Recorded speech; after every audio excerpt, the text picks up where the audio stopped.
So today I'm out here in the workshop and I'm installing a brand new electrical panel so that I can test some of these solar inverters and solar equipment. And I thought to myself, this may be an opportunity where I can just go ahead and kind of go over the basics of the electrical panel and kind of how to put it together. So first thing, I think before we talk about the electrical panel itself, we've got to understand the power that's coming in from the power company. So let's go over to the blackboard. So the high voltage from the electrical grid goes through a transformer to step that voltage down to that 120, 240 volts that we're used to seeing in our houses here in the United States. And to do that, they use a center tap transformer. I've got that drawn out here on the board. So on the primary side of the transformer, you have the two wires from the power company going through that side. And then this is the step down side. And across this coil of the transformer, the entire coil, you're going to measure 240 volts.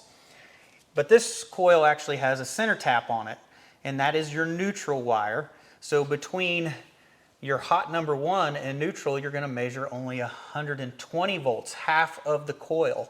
And then from hot number 2 to neutral, you're only going to measure 120 volts as well. But of course, across both of your hots, that's where you get the full amount of voltage, the 240 volts. Now your neutral wire is also bonded to ground, usually at the first disconnecting means. So that's probably near your breaker panel, your electrical meter, where your service entrance comes in. It'll bond to ground, and then from this point forward, you actually have 4 wires, a ground, a neutral, and then both hots. There's only 3 wires like this at the very first panel. So here at my house, you can see both electrical lines coming in from the power company, and they go down and they hit this transformer, and you can clearly see that there is only 3 wires that come off that transformer and go down that weatherhead to my breaker panel down here. Also, if you look at the power company wires, you'll see the very top one, you see an insulator on that. That is the hot wire going down to the transformer. That bottom wire, it's actually the ground conductor, and it actually jumps off and it hits the pole ground. And yes, I said pole ground. This copper wire that runs down the electrical pole is the pole ground. It goes to the very butt end of the utility pole, and it coils around at the very bottom, so when you put it into ground, it acts as a ground rod and grounds that conductor. And this here is my first breaker panel. This is my first disconnecting means. This is where my ground neutral bond is located, and you run an additional ground rod from this panel. So you have the ground on the pole and you have a ground rod. And from this point on, it is 4 wires out to the rest of the breaker panels. So when you buy a breaker panel, they normally come with a green ground screw like this. And this is meant to make that ground neutral bond at the first panel. So this green screw, it would normally screw through this neutral bar, and it would connect the case, which should be grounded, to the neutral, and it bonds the two together. But that green screw should only be in at that very first panel. So when you buy a breaker panel, there's 2 basic types. One will have a main breaker like this one. This has got a 100 amp main breaker in it.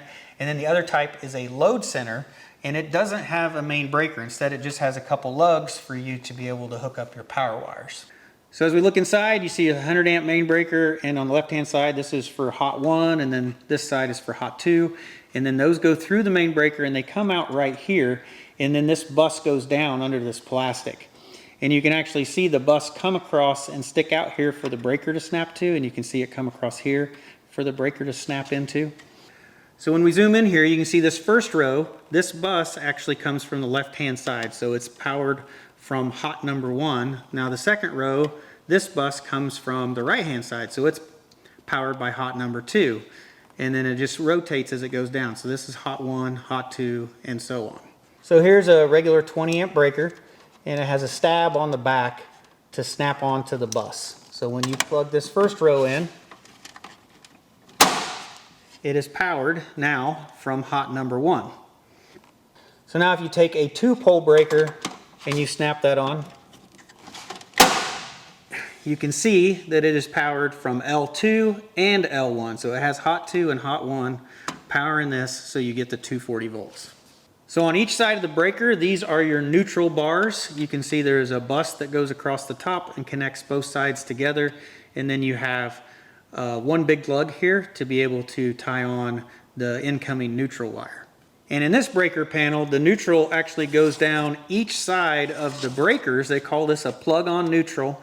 And this is used if you have like a GFCI or AFCI breaker that needs a neutral connection. It will get that neutral when you stab that specific breaker on there. It's only used on those, specialty breakers, but it has a neutral on each side. So straight out of the box, this breaker panel has a connection for hot 1, hot 2, and neutral, but there is no connection for ground. The ground bars are something you have to buy separately and you have to add to the inside of the panel. So in this breaker panel, there are 3 spots that are already labeled for ground, and they are pre-drilled for you to put in their ground bars. So I've bought 2 ground bars to install in here. I'm going to put one on each side, and it's just going to take, I think, like 2 or 3 screws, and I can mount it directly in the panel, and everything will be fine. Now, I don't have to remove any paint to do this. I can just mount it the way it is. Now, the reason why is because the screws that are in here are listed as grounding screws, and they will electrically bond this to the panel. And as long as it's listed for grounding and you're following the manufacturer's instructions, you don't have to remove the paint. Now, if I was just going to go grab some ground bar and use a regular sheet metal screw or a bolt, yeah, you would want to be able to remove the paint and then stick it on so that you're getting that connection. But the screw itself is the connection in this case. Some inspectors may say you do need to remove the paint to put this ground bar on there. And if you are going to get an inspection, I would just go ahead and remove the paint. That way you don't have any problems later on and have to redo something. So this is the instructions that came with the ground bar, and I have read all of the steps. There's nothing in here about removing the paint, so I am installing this per the manufacturer's guidelines.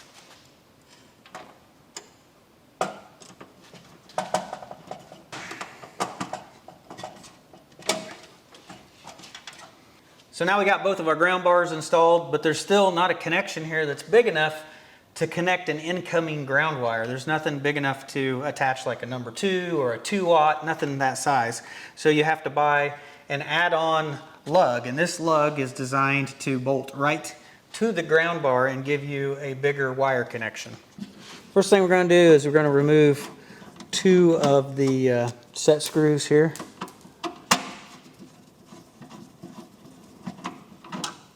So we got this new lug, and then it has a screw that is made to attach it to this ground bar. And then you put its set screw inside of it, and it is ready to go. All right, I got the breaker panel all put together now, and it is ready to start putting in breakers and starting to wire it up. Now for me, this is going to be a test panel so that I can test different inverters, different power stations. So what I'm going to do is I'm going to put outlets on each side of this. I'm going to have some 240 volt outlets, some 120 volt outlets, so I can plug in different tools and equipment and do load testing. So what I think I'll do now, I'll go ahead and we will get a 240 volt outlet. We'll get that wired in to a breaker, and you can see how everything wires up. So right here is a 240 volt plug I'm going to use. I'm just using a 4 square box, and this is a deep box, and the plug is just mounted to the cover. And we're going to connect that through some of these knockouts on the side, so we're going to knock those out. The bad thing is the holes don't perfectly line up. So what I'm going to use is I'm going to use one of these offset connectors to be able to connect this box to the panel and mount it here on the wall.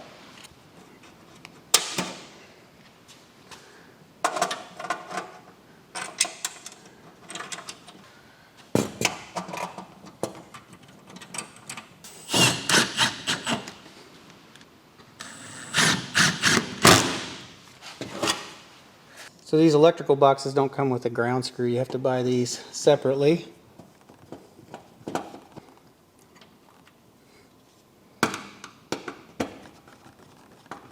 So now we need to run our 4 wires, both hots, neutral and ground, from the breaker panel out to the receptacle. So in case you guys don't know the color coding, black and red are your hots, white's your neutral, and green is your ground. So we're going to wire up the receptacle first. Typically you do your breaker last. And if you look at the back of this receptacle, it has 4 connections for the 4 wires, and they're color coded. So the gold screws, those are your 2 hots. There is a silver screw that is in here. That is for the neutral, and then there is actually a green screw, and that is for a ground. And I've already attached a pigtail, or basically a short piece of ground wire, to the outlet already. The grounds have to be pigtailed and all tied together with a wire nut inside.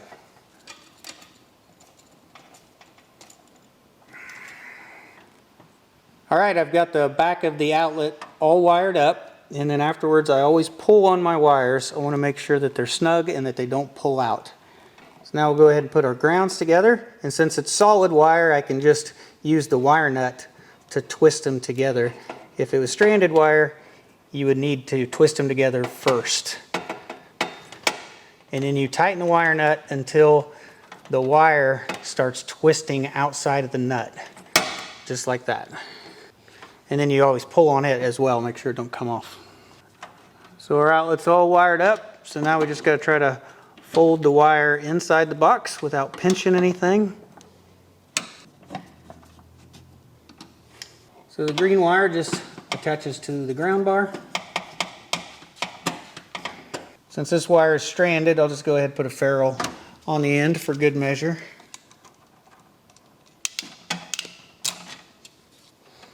And then it attaches to the neutral bar.